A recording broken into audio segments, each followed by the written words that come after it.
नमस्कार, आप देख रहे हैं वीआईपी न्यूज। मैं हूं आपके साथ प्रज्ञा तिवारी। रुक करते खबरों की ओर। जांजगीर चांपा में हरी लीला ट्रस्ट की ओर से 16 अक्टूबर को एक खास कार्यक्रम का आयोजन किया जा रहा है, जिसमें मोटिवेशन स्पीकर अवध ओझा को बुलाया गया है। इस कार्यक्रम के बारे में जानकारी देने के लिए ट्रस्ट के सचिव अमर सुल्तानिया ने प्रेस वार्ता का आयोजन किया, जिसमें उन्होंने कार्यक्रम की रूपरेखा की जानकारी दी। बता दें कि इस कार्यक्रम में छत्तीसगढ़ के वित्त मंत्री और पूर्व आईएएस ओपी चौधरी भी मौजूद रहेंगे।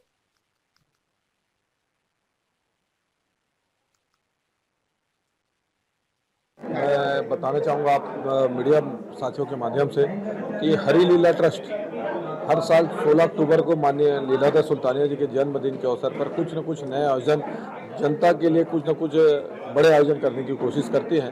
इस बार भी हरी लीला ट्रस्ट द्वारा 16 अक्टूबर को अवध ओझा जी, जो कि वर्ल्ड फेमस मोटिवेशनल गुरु के नाम से जाने जाते हैं और यूपीएससी के टॉप 1-2 में टीचर में उनकी गिनती आती है, ऐसे शख्सियत को जांजगीर में आने का इस बार मौका मिल रहा है। और हम लोगों की कोशिश है कि जो जांजगीर आसपास क्षेत्र की जनता है, जो युवा वर्ग है, युवा वर्ग को लेकर हम लोगों ने खास फोकस किया। मैं बताना चाहूँगा आप मीडिया साथियों के माध्यम से।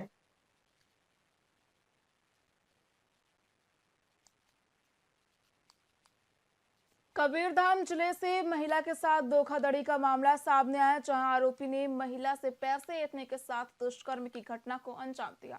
जानकारी के मुताबिक महिला अपने पति की रिहाई कराने के चलते अंधविश्वासी बाबा के जाल में फंस गई और आरोपी ने खुद को तांत्रिक बताकर महिला से ठगी और शारीरिक शोषण किया, जिसके बाद महिला की शिकायत पर त्वरित कार्रवाई करते हुए आरोपी को मध्य प्रदेश के नैनपुर जिला मंडला से गिरफ्तार किया गया है। फिलहाल पुलिस ने संबंधित धाराओं के तहत मामला दर्ज कर लिया है और आरोपी से पूछताछ कर आगे की कार्रवाई में जुट गई है।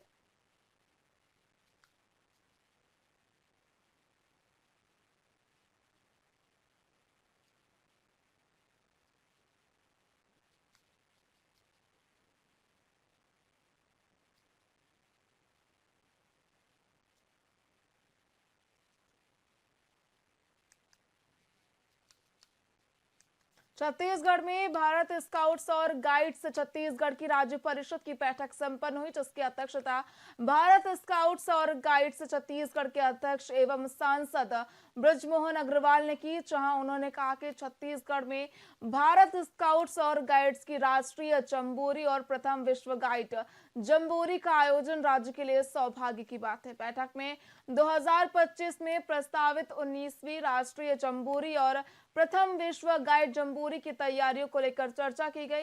इस दौरान ब्रजमोहन अग्रवाल ने कहा कि भारत स्काउट्स और गाइड्स राष्ट्रीय मुख्यालय की ओर से छत्तीसगढ़ को बड़ी और महत्वपूर्ण जिम्मेदारी सौंपी गई है। छत्तीसगढ़ के लिए सौभाग्य का विषय है कि 19वीं राष्ट्रीय जम्बूरी और प्रथम विश्व गाइड जम्बूरी की मेजबानी का एक अच्छा अवसर मिला है।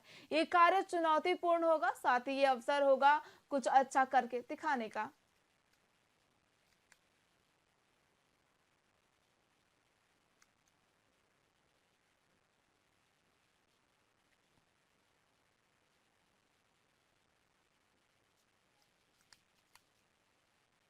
छत्तीसगढ़ के उप मुख्यमंत्री और लोक निर्माण मंत्री अरुण साव ने भारत सरकार की ओर से छत्तीसगढ़ के लिए 8 सड़क खंडों के विकास के लिए 892 करोड़ 36 लाख रुपए की स्वीकृति पर प्रधानमंत्री नरेंद्र मोदी और केंद्रीय सड़क परिवहन मंत्री नितिन गडकरी के प्रति आभार व्यक्त किया। और राज्य शासन के लोक निर्माण विभाग ने 6 जिलों में कुल 323.9 किलोमीटर सड़क खंडों के विकास के लिए केंद्रीय सड़क परिवहन एवं राजमार्ग मंत्रालय को प्रस्ताव भेजा था, जिस पर केंद्रीय मंत्री नितिन गडकरी ने मुख्यमंत्री विष्णुदेव साय और उप मुख्यमंत्री अरुण साव के साथ हुई बैठक में इस पर सहमति दी थी।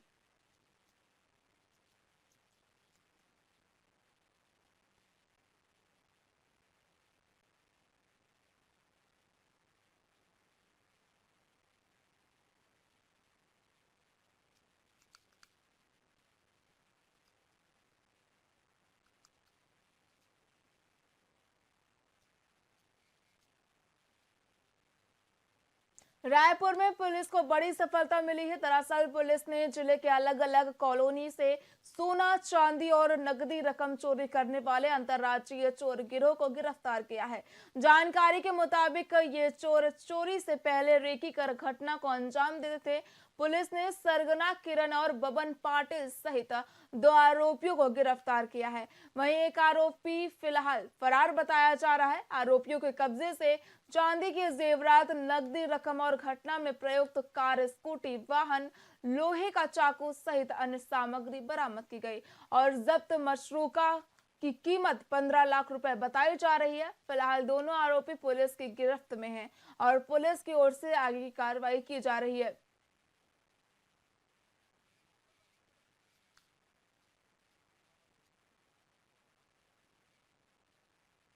कटोरा तालाब, श्री राम अपार्टमेंट और न्यू राजेंद्र नगर के कुशाभाऊ ठाकरे कॉलोनी, वहाँ 2 जगह और यहाँ पर भी कटोरा तालाब में 2 मकानों का ताला टूटा था। दिन को 29 तारीख को ये घटना घटित हुई थी। इसमें तत्परता से काम करते हुए थाना सिविल लाइन की और क्राइम ब्रांच की टीम के द्वारा 2 आरोपियों को पकड़ा गया है, जिसमें एक किरण बब्बन पाटिल और एक संदीप भोसले, ये महाराष्ट्र के रहने वाले हैं, पुणे के रहने वाले हैं। 2 अन्य आरोपी भी इनके साथ थे जो फरार हैं। 2 आरोपियों को आज गिरफ्तार किया गया है। इनके पास से सोने चांदी के जेवरात, राड, एक स्कूटी और एक टाटा हैरियर कार और आप देख रहे होंगे कि विभिन्न प्रकार के ताला तोड़ने के औजार और नगद रकम और एक पिस्टल जिसके 3 जिंदा कारतूस और 2 इसके मैगजीन और चाकू वगैरह बरामद किए गए हैं। कटोरा तालाब। छत्तीसगढ़ के उप मुख्यमंत्री और लोक निर्माण मंत्री अरुण साव ने भारत सरकार की ओर से छत्तीसगढ़ के लिए 8 सड़क खंडों के विकास के लिए 892 करोड़ 36 लाख रुपए की स्वीकृति पर प्रधानमंत्री नरेंद्र मोदी और केंद्रीय सड़क परिवहन मंत्री नितिन गडकरी के प्रति आभार व्यक्त किया है। वहीं राज्य शासन के लोक निर्माण विभाग ने 6 जिलों में कुल 323.9 किलोमीटर सड़क खंडों के विकास के लिए केंद्रीय सड़क परिवहन एवं राजमार्ग मंत्रालय को प्रस्ताव भेजा था, जिस पर केंद्रीय मंत्री नितिन गडकरी ने मुख्यमंत्री विष्णुदेव साय और उप मुख्यमंत्री अरुण साव के साथ हुई बैठक में इस पर सहमति दी थी। जिस प्रकार से अभी रुझान दिख रहे हैं, यह स्पष्ट है कि हरियाणा में लगातार तीसरी बार भारतीय जनता पार्टी की सरकार बनने जा रही है। देखिए, जो 10 सालों में हरियाणा की दशा और दिशा भारतीय जनता पार्टी की सरकार ने, डबल इंजन की सरकार ने बदली है और हरियाणा की जनता ने उसी पर मुहर लगाकर तीसरी बार फिर से डबल इंजन की सरकार बनाने का निर्णय किया है। तो निश्चित रूप से जो विकास की राजनीति भारतीय जनता पार्टी करती है, उसी का परिणाम हरियाणा में दिख रहा है। जिस प्रकार से अभी रुझान दिख रहे हैं,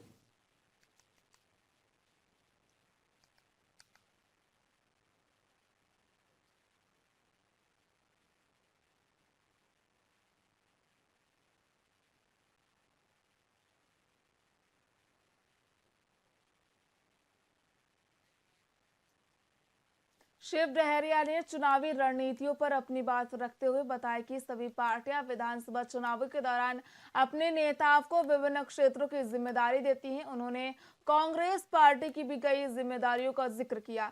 इसके साथ ही उन्होंने बीजेपी पर आरोप लगाया कि ये पार्टी सांप्रदायिक है और छत्तीसगढ़ के लोगों को प्रताड़ित करने का काम कर रही है। उन्होंने बलौदाबाजार की घटना का उदाहरण देते हुए कहा कि सतनामी समाज के 200 से अधिक लोगों को गिरफ्तार किया गया है और उनके खिलाफ कोई कार्रवाई नहीं की जा रही है।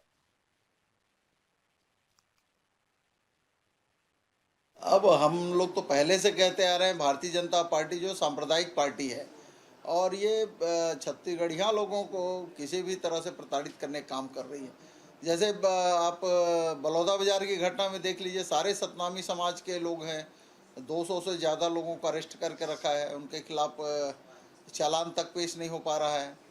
वो चाहते हैं कि अनंत काल तक उनको जेल में रखें। उसी तरह लोहारीडी में, कवर्धा में साहू समाज के 167 लोगों के खिलाफ FIR की गई है। अभी 60 लोग जो अरेस्ट हैं उसमें 33 महिलाएं हैं। अब हम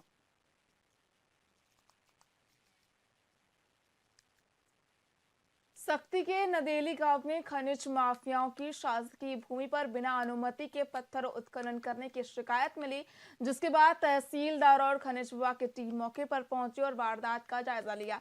बता दें कि क्षेत्र से काफी समय से अवैध पत्थर उत्खनन की शिकायत की जा रही है। यहाँ पत्थर उत्खनन के लिए बारूद का प्रयोग किया जा रहा है, जिस कारण उस रास्ते से आने जाने वालों पर आए दिन पत्थर गिरते रहते हैं और घायल होने का भय बना रहता है। के द्वारा अवैध पत्थर उत्खनन का मामला सामने आया है। शिकायत मुझे प्राप्त हुई, इसकी जांच के लिए मैं आया हूँ यहाँ पर। माइनिंग की टीम मेरे साथ है और इसकी हम जांच कर रहे हैं और जो जांच करने पश्चात जो भी नियम के तहत जो प्रावधान होता है उसके तहत कार्रवाई होगी। Thank you. ये अवैध खनन का शिकायत हम लोग अनेकों विभाग में कर चुके हैं और पिछले 1 तारीख को ज्ञापन दिए थे कि 1 सप्ताह के अंदर में कार्यवाही नहीं होने पर 1 सप्ताह के बाद में उग्र आंदोलन करते हुए तहसील घेराव करेंगे। के द्वारा अवैध पत्थर उत्खनन का मामला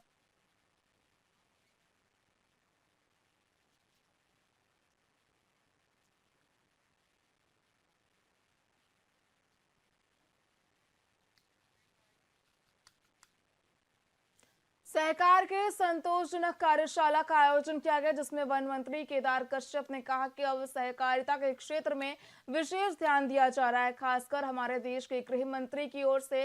इसी के साथ उन्होंने सभी से अपील की, सहकारिता के कार्य क्षेत्र को बढ़ाना हमारा सामूहिक दायित्व है, हमें लोगों को इसके लिए तैयार करना चाहिए। गृह मंत्री ने स्पष्ट किया कि हमें केवल धान की खरीदी तक सीमित नहीं रहना चाहिए, हमें मत्स्य पालन, डेयरी उद्योग और लघु उद्योगों पर भी ध्यान देना चाहिए। साथ ही उन्होंने ये भी कहा कि इस दिशा में हमें बड़े स्तर पर कार्य करना होगा ताकि हम अपनी क्षमता को साबित कर सकें।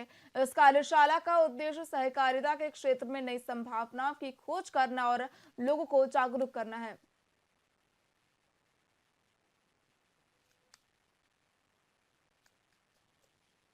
पहले जो स्थिति थी और अब सहकारिता को विशेष तौर पे हमारे देश के माननीय गृह मंत्री जी ने फोकस किया है और हम सबका दायित्व बनता है कि हम सहकारिता का कार्य क्षेत्रों को हम बढ़ाएं और इस दृष्टि से लोगों को तैयार भी करें। इस दृष्टि से हम और क्या अच्छा हो सकता है, इन पर हम आज चर्चा करेंगे। उसके साथ साथ हमारे इस वर्ष का जो नया लक्ष्य है, 500 हम नए पैक्स का निर्माण हम करेंगे, स्थापित करेंगे पूरे प्रदेश में।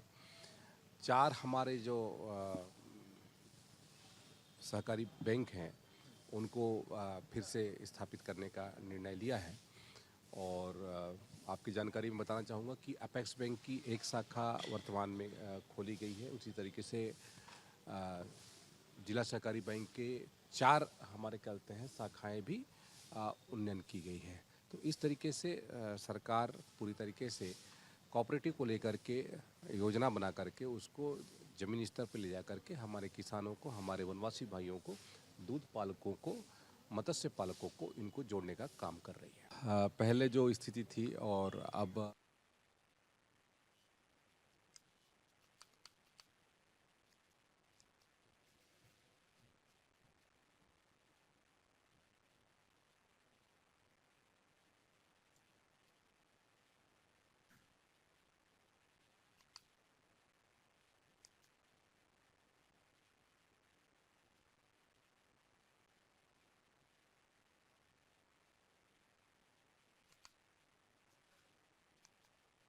पूरे देश में नवरात्रि की धूम दिखाई दे रही, चारों ओर माता के पंडाल सजे हुए हैं।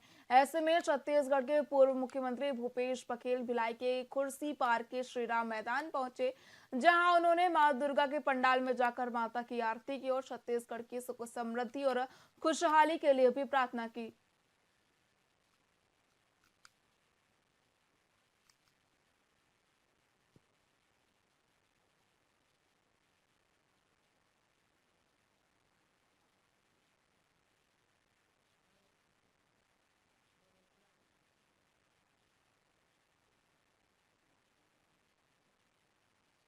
सभी जगह माता रानी विराजी हैं और सभी पंडालों में अनेक कार्यक्रम का आयोजन हो रहा है।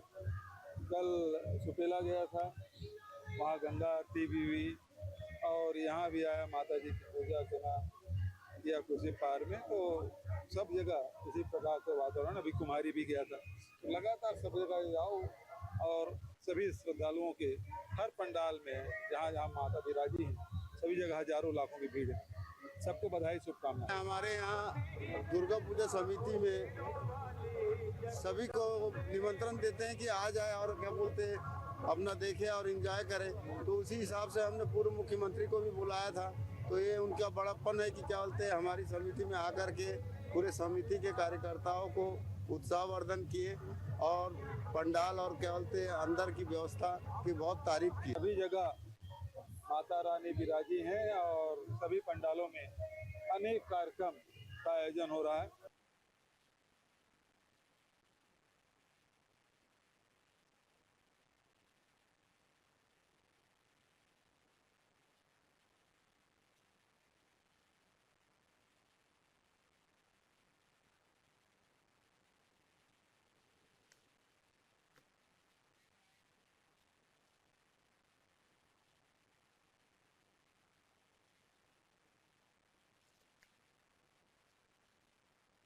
फिलहाल खबरों में इतना ही। देखते रहिए VIP न्यूज। नमस्कार।